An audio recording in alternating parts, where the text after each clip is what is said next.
사랑하는 성도 여러분, 오늘은 예레미야애가 3장 19절부터 23절 말씀 중심으로 하나님의 말씀을 잠시 묵상하도록 하겠습니다. 우리가 절망의 때를 만날 때가 있잖아요. 앞도 보이지 않고 계속 어둡게 내 앞뒤가 막히고 양옆이 막혔던 그런 상황들을 우리가 경험했을 것입니다. 우리가 어제 말씀을 통해서 지금 예레미야와 지금 남유다가 절망의 가장 깊은 밤을 보내고 있음을 말씀을 통해서 보았습니다.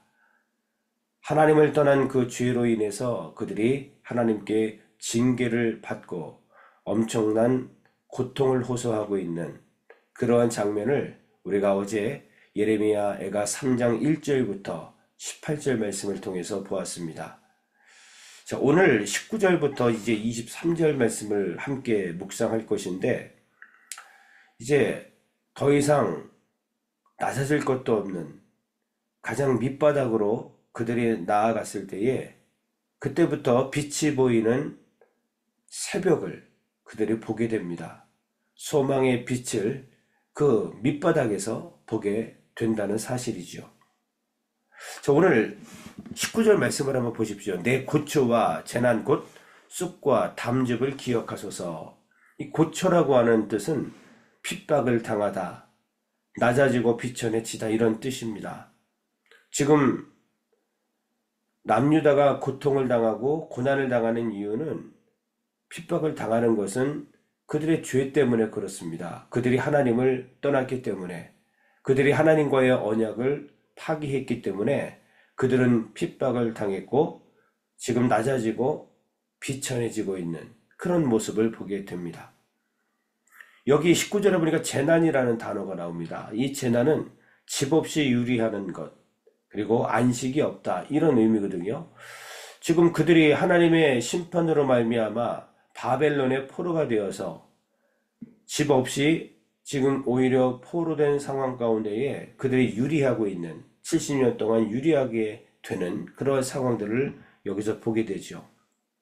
하나님의 심판으로 지금 그들이 유리하고 있는 그런 상황을 이야기하고 있습니다. 그리고 쑥과 담즙이라는 단어가 나왔는데 이것은 독초와 쓸개라는 것이죠. 여러분, 이러한 지금 상황들을 볼 때에 20절에 보니까 내 마음이 그것을 기억하고 내가 낙심이 되오나 이렇게 말합니다. 지금 이러한 상황들은 낙심이 될 수밖에 없는 그러한 상황입니다. 우리도 인생을 살다가 이런 경험이 있을 것입니다. 이러한 고난과 고통과 징계를 만났을 때에 어쩌면 우리는 낙심이 될 수밖에 없다는 것이죠. 그런데 여러분, 여기 이 낙심이라는 단어 속에는 겸손해지다, 그리고 머리를 숙인다 이런 의미가 담겨져 있거든요. 이 고난을 통해서 우리는 마음이 상하고 그저 소망 없이 절망 속에서 낙담만 하는 것이 아니라 이 낙심이라는 단어 속에는 그러한 고난과 징계와 고통을 통해서 우리가 겸손해진다는 의미가 있다는 거죠.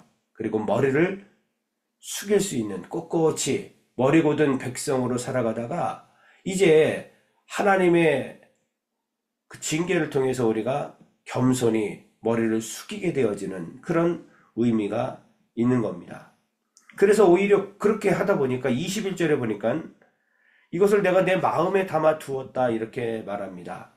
지금 당한 이 고난과 고통과 이 절망을 다시 내가 돌이켜서 생각해 보니 다시 내 가슴에 되새겨서 바닥까지 내려갔을 때에 오히려 그 속에서 소망을 발견하게 되었다라고 21절 말씀은 이야기하고 있습니다.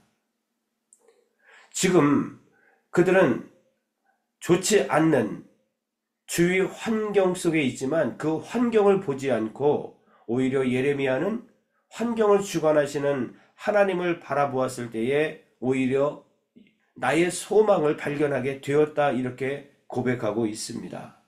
여러분, 주위 환경을 바라봤을 때에는 우리에게 소망이 있을 수가 없습니다.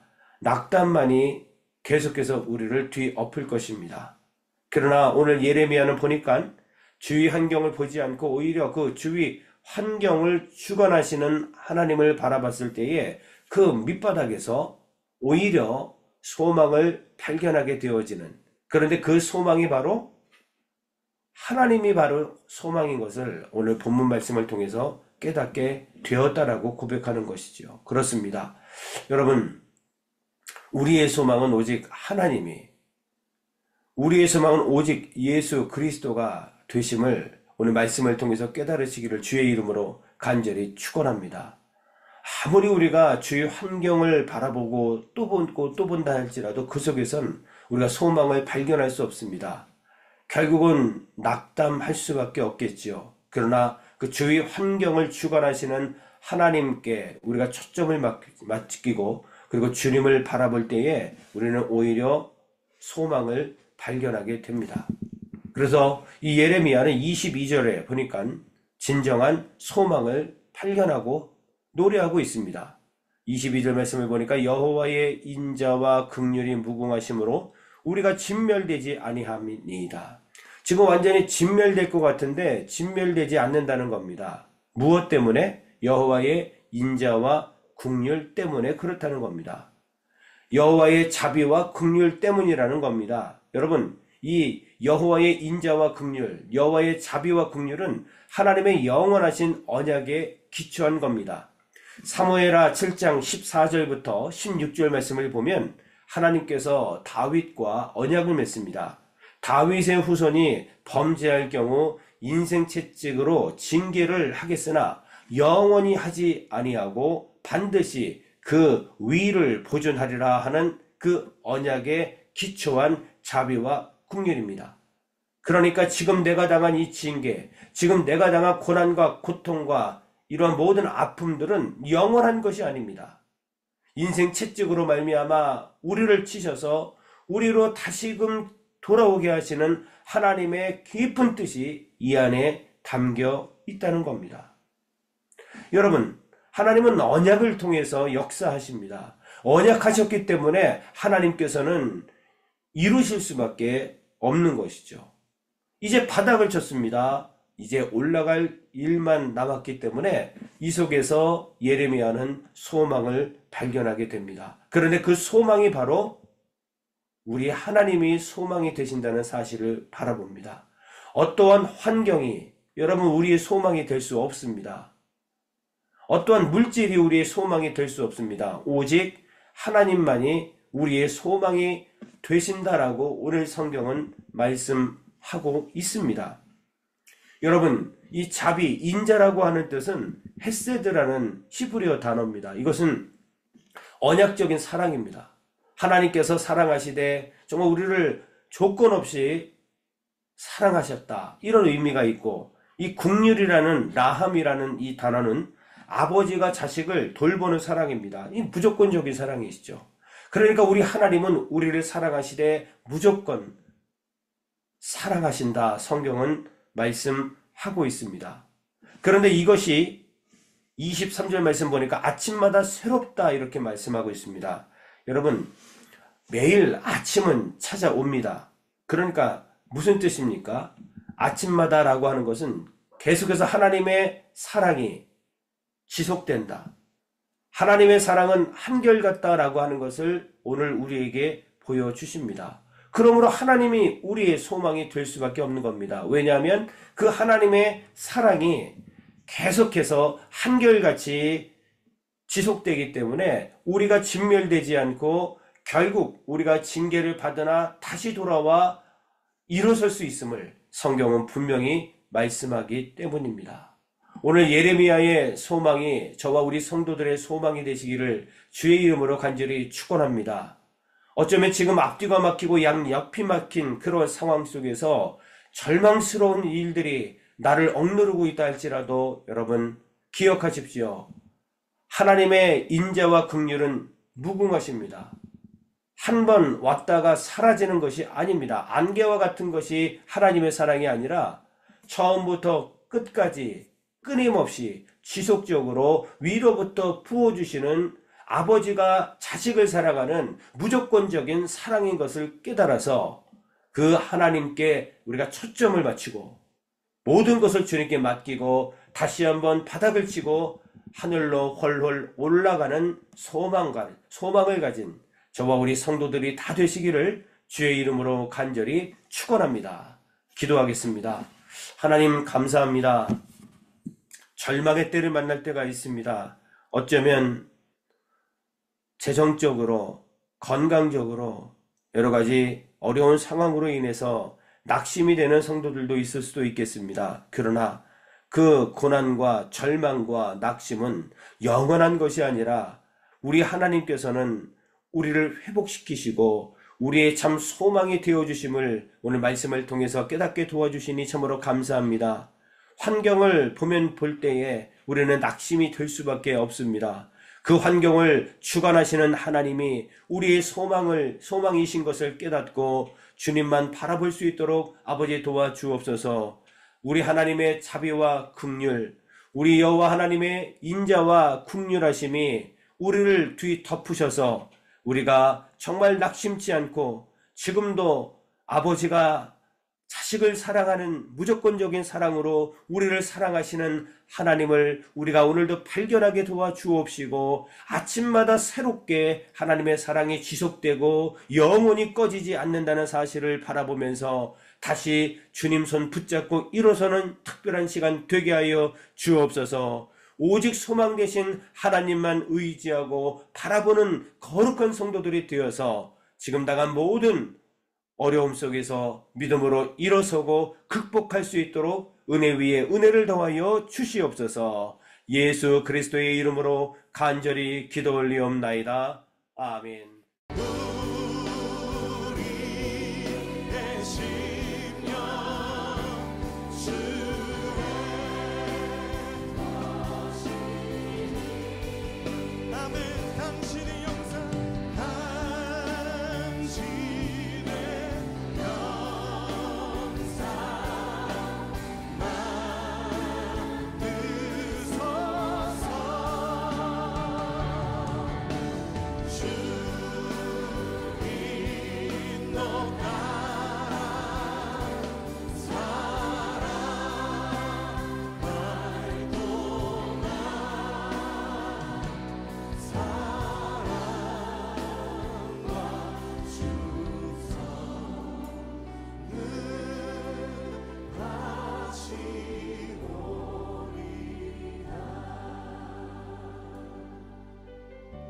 십자가를 질 수 있나 주가 물어보실 때 십자가를 질 수 있나 주가 물어보실 때 죽기까지 따르오리 저를 대라하리. 오늘 우리에게 묻고 계십니다. 십자가를 질 수 있나 주가 물어보실 때 죽기까지 따르오리 저들 우리의 심령 찾으시니 우리의 심령 주의 것이니 당신의 영상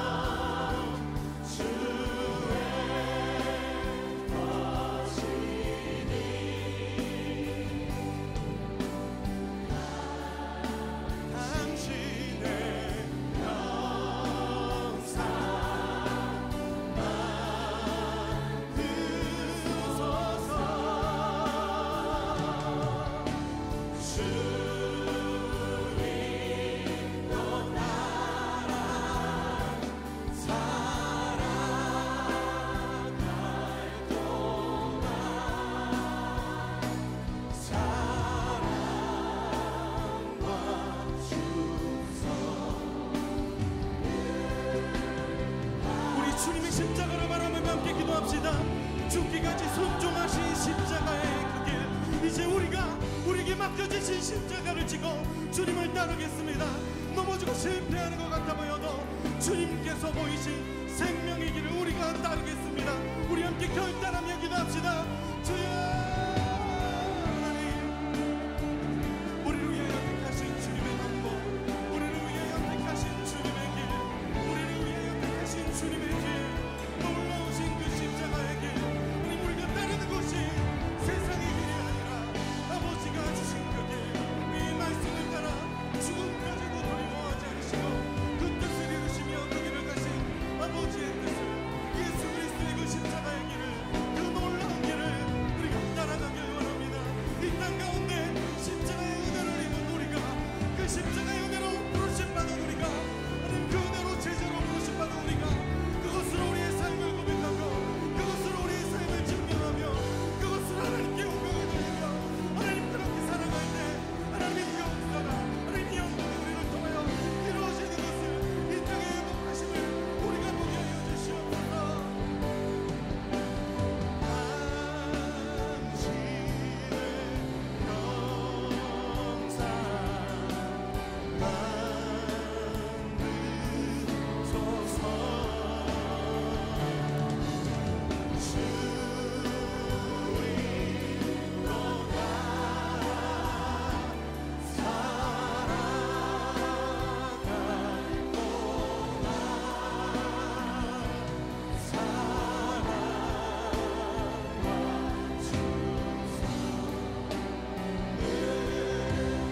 주님의 사랑 앞에 우리 다시 한번 고백합시다.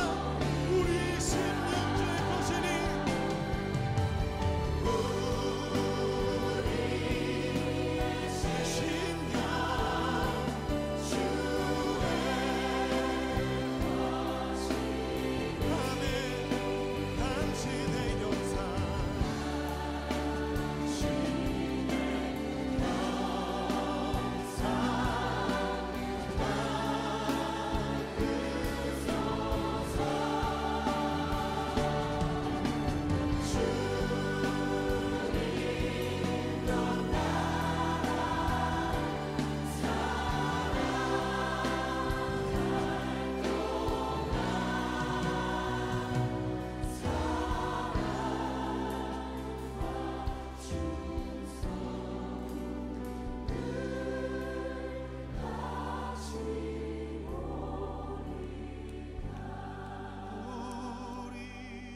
우리의 심령 주의 것이니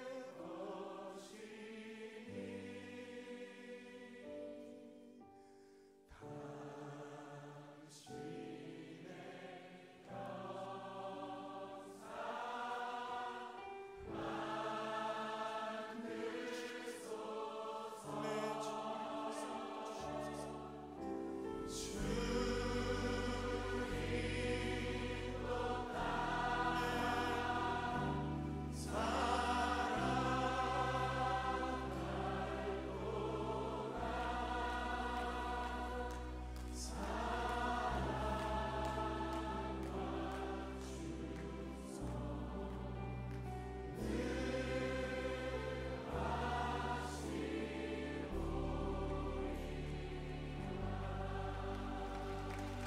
주님, 우리가 그 사랑과 은혜 앞에 우리 충성을 다하여 주님 앞에 나아가길 원합니다.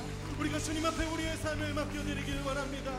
하나님, 우리가 주님의 걸어가신 그 십자가의 길을 따르길 원합니다. 주님, 우리의 삶을 인도하여 주시옵소서. 하나님, 우리의 삶을 통하여 주님 영광 받아 주시옵소서.